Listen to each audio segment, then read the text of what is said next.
आपका हमारे चैनल में और मैं रानी गुप्ता आपके साथ। जिस तरीके से देखा जा रहा है कि पूरे देश में जहां तमाम तरीके की सियासत देखने को मिल रही है, तो वहां पे महाराष्ट्र में अलग ही तरीके से लाउड स्पीकर और हनुमान चालीसा को लेकर के घमासान मचा हुआ है। जहां देखा जा रहा है कि सीधे सीधे से राज ठाकरे ने जहां उद्धव सरकार को अल्टीमेटम दिया था 3 मई को लाउड स्पीकर हटाने को लेकर के, तो वहीं जहां राणा दंपत्ति यानी कि नवनीत राणा और रवि राणा ने ये ऐलान करके वहां पे सियासत को और भी एक नया रुख दे दिया, नई रुख में पलट दिया कि वो मातोश्री जाकर के हनुमान चालीसा का पाठ करेंगे। जहां पुलिस की कस्टडी में वो इस वक्त है हनुमान चालीसा पाठ को लेकर के, तो अब नई चीजें ये सामने आ रही है कि जो राणा दंपत्ति है वो दरअसल दलित बैकग्राउंड से बिलोंग करते हैं और जिसकी वजह से जेल में उनका अपमान किया जा रहा है उनकी जाति को लेकर के। ऐसा कहना है महाराष्ट्र के पूर्व मुख्यमंत्री देवेंद्र फडणवीस और जितेंद्र गजारिया का। आपको बता दें कि उन्होंने सीधे सीधे से उद्धव सरकार को आड़े हाथों लिया है और जिस तरीके के चीजें बताई, जो राणा दंपत्ति उनके साथ कैसा व्यवहार किया जा रहा है जेल में।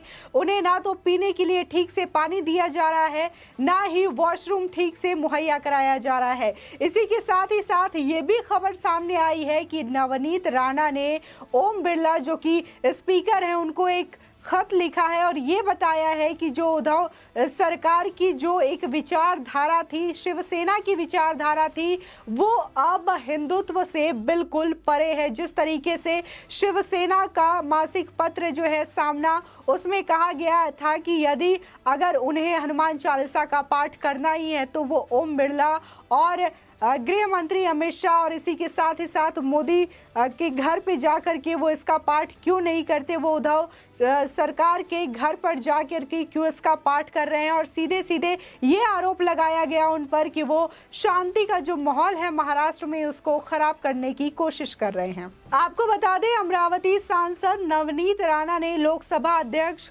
ओम बिरला को एक पत्र लिखा।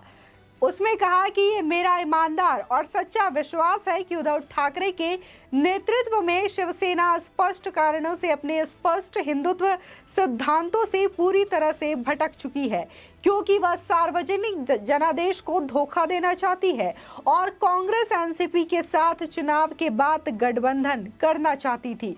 इसी के साथ ही बीजेपी नेता जितेंद्र गजारिया ट्वीट करके लिखते हैं कि एक दलित निर्दलीय सांसद को देशद्रोह के तहत गिरफ्तार किया गया है। वह लोकसभा अध्यक्ष को लिखती हैं कि हिरासत में पुलिस ने उनकी जाति का दुरुपयोग किया और उन्हें स्वच्छ पानी और स्वच्छता तक पहुंच से वंचित कर दिया। फिर भी कोई उदारवादी नहीं बोलेगा क्योंकि उन सभी को राज्य सरकार से पीआर का पैसा मिल रहा है। उन्होंने सीधे सीधे शिवसेना एनसीपी को तंज कसा है। आपको बता दें कि देवेंद्र फडणवीस प्रेस कॉन्फ्रेंस का आयोजन कर ठाकरे सरकार पर हमला बोलते हुए कहा कि अमरावती की निर्दलीय सांसद नवनीत राणा के साथ जेल में दुर्व्यवहार किया जा रहा है। वो पिछड़ी जाति से आती हैं, इसलिए उन्हें पीने का पानी तक नहीं दिया गया। इतना ही नहीं, उन्हें वॉशरूम जाने की इजाजत भी नहीं दी गई। उसी के साथ उनकी जाति को लेकर दुर्व्यवहार किया जा रहा है।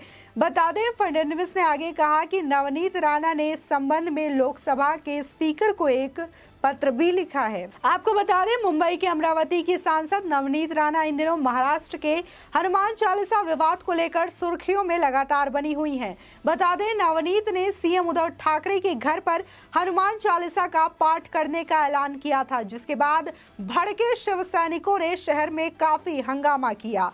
वहीं हंगामे के बाद पुलिस ने नवनीत राणा और उनके पति पर देशद्रोह का आरोप लगाकर गिरफ्तार कर लिया है। अब सवाल ये उठता है कि रवि राणा और नवनीत राणा ने शिवसेना को ललकारने की हिम्मत आखिर कैसे हुई। जवाब जानने के लिए दोनों पति पत्नी का इतिहास जानना बेहद जरूरी हो जाता है। रवि और नवनीत दोनों विदर्भ से अपने बलबूते यानी निर्दलीय चुनाव जीते हैं। नवनीत अमरावती सीट से सांसद है। पिछले एक दशक के दौरान राणा दंपत्ति महाराष्ट्र की सियासत में सबसे ताकतवर जोड़े के रूप में उभरी है। लेकिन क्या आप जानते हैं कि राजनीति में आज बड़े बड़े नेता को चैलेंज देने वाली नवनीत कौर कभी एक मॉडल और एक्ट्रेस हुआ करती थी। एक वक्त था जब नवनीत ने मॉडलिंग से लेकर फिल्मी पर्दे तक अपना जलवा बिखेरा था। आइए आपको बताते हैं नवनीत राणा की जिंदगी के कुछ अनजान पहलुओं के बारे में। दरअसल नवनीत कौर राणा का जन्म मुंबई में ही पंजाबी फैमिली में हुआ था। नवनीत के पिता सैन्य अधिकारी थे। उन्होंने स्कूली शिक्षा मुंबई के ही कार्तिका हाई स्कूल से पूरी की है। स्कूली शिक्षा पूरी करने के बाद नवनीत ने मॉडलिंग की दुनिया में कदम रखा और करीब 6 म्यूजिक वीडियो में काम भी किया। फिर उन्होंने बड़े पर्दे यानी कि फिल्मों की तरफ रुख किया। टैलेंटेड होने के चलते उन्होंने हिंदी, तेलुगु, कन्नड़, मलयालम और पंजाब की कई बड़ी फिल्मों में काम किया और फैंस ने उनके काम को काफी सराहा भी। इसके बाद 3 फरवरी 2011 में नवनीत ने रवि राणा के साथ शादी कर ली। दोनों की शादी एक सामूहिक विवाह समारोह में हुई थी।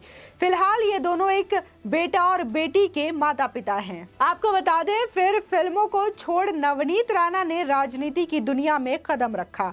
उन्होंने साल 2014 में एनसीपी के टिकट से अमरावती से लोकसभा चुनाव लड़ा, लेकिन जीत हासिल नहीं कर पाई।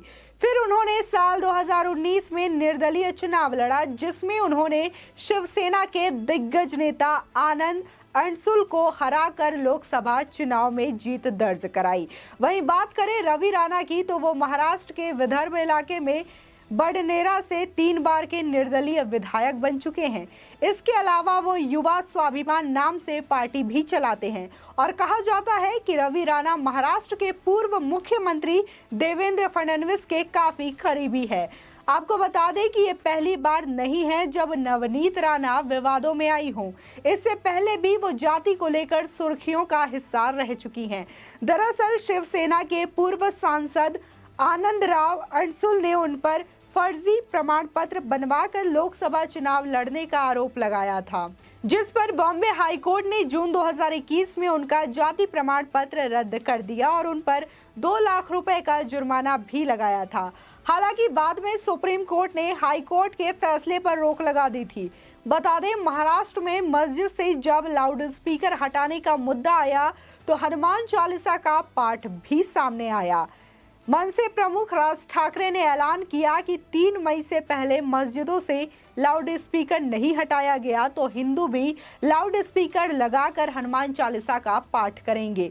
मामला गरमाने पर राणा दंपत्ति ने हनुमान जन्मोत्सव के दिन ऐलान किया कि शनिवार 23 अप्रैल को दोनों मुख्यमंत्री उद्धव ठाकरे के निजी आवास यानी कि मातोश्री के सामने हनुमान चालीसा का पाठ करेंगे, जिसके बाद ये सियासत बढ़ती गई।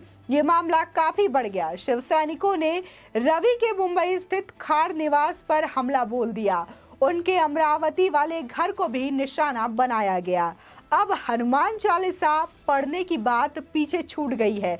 सारा फोकस राणा दंपत्ति पर शिफ्ट हो गया है।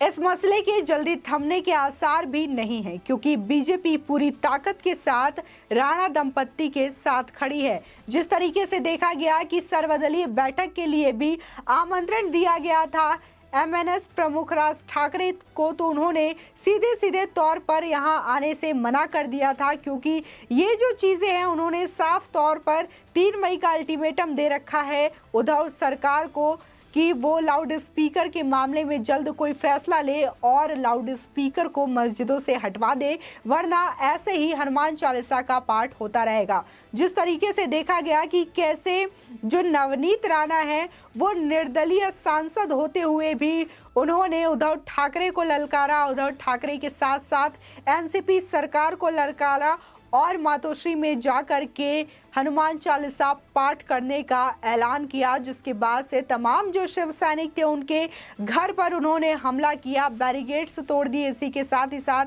तमाम तरीके की तोड़फोड़ भी किए। वही देखा गया कि जब शनिवार को ये घटनाक्रम हुआ तो रविवार को वो जेल में थे दोनों, यानी कि नवनीत राणा और रवि राणा। उनसे मिलने के लिए किरीट सोमैया गए थे, लेकिन उन पर भी पथराव किया गया, उनकी गाड़ी को भी बुरी तरीके से पथराव किया गया, जिसके बाद जो चीजें थी और भी ज्यादा बिगड़ गई, जिसके बाद जो अब ये सवाल उठ रहा है कि जो हनुमान चालीसा का पाठ है अगर व्यक्ति अपने ही देश में ना करे तो क्या उसे पाकिस्तान में जाकर के हनुमान चालीसा का पाठ करना पड़ेगा। यह बहुत बड़ा सवाल उठता है, क्योंकि देखा गया कि जिस तरीके से शिवसेना का गठन हुआ था, इसकी नींव रखी गई थी बाला साहब ठाकरे के द्वारा, तो इसकी नींव ही हिंदुत्व पर रखी गई थी, हिंदुत्व के विचारधारा पर रखी गई थी। लेकिन जिस तरीके से उद्धव ठाकरे को हनुमान चालीसा पाठ से लेकर के इतनी बेचैनी हो रही है कि वो किसी महिला पर देशद्रोह जैसा केस कर देते हैं, तो इससे उनकी बेचैनी साफ साफ दिखती है।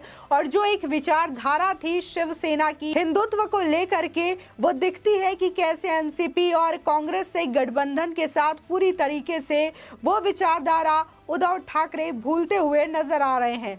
आपकी इस खबर पर क्या राय है, हमारे कमेंट सेक्शन में जरूर बताएं। आगे की और भी अपडेट के लिए हमारे चैनल को सब्सक्राइब करना ना भूलें।